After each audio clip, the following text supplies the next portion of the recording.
আমের সময় এই আমমুড়ির রেসিপিটা আমার বাসায় প্রতিদিনই করা হয়, যেহেতু খুব সহজে এবং ঝটপটে করা যায়, খেতেও অনেক টেস্টি। এই জন্য বিকালের নাস্তায় এই রেসিপিটা আমার থাকেই।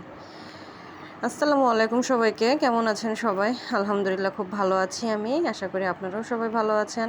ওয়েদারটাও খুব সুন্দর, গরমের পরেই ঠান্ডা ঠান্ডা ওয়েদার, ঘরে বাইরে সব জায়গাতেই আরাম।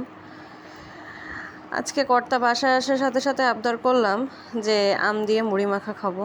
কেন জানি না তার হাতের এই আম মুড়ি মাখাটা আমার কাছে খুবই অসাধারণ লাগে। আমি যতই মাখাই না কেন তার মতো করে, কিন্তু ওরকম টেস্ট আমি পাই না।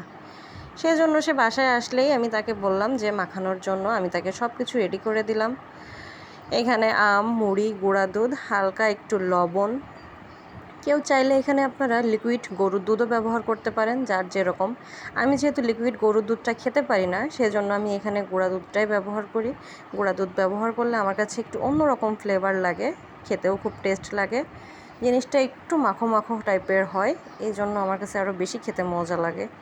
তো আপনারা ট্রাই করে দেখতে পারেন আপনাদের কার কাছে কেমন লাগে। আমার কাছে তো খুবই ভালো লাগে। আপনারা যদি কেউ ট্রাই করে থাকেন অবশ্যই আমাকে কমেন্টসে জানাবেন। ইনশাআল্লাহ চেষ্টা করব আপনাদের সাথে নেক্সটে আরও অনেক ভিডিও শেয়ার করার। তো আজকে এই পর্যন্তই। ভালো থাকবেন সবাই, আশা করি সবাই আমার পাশে থাকবেন। আসসালামু আলাইকুম।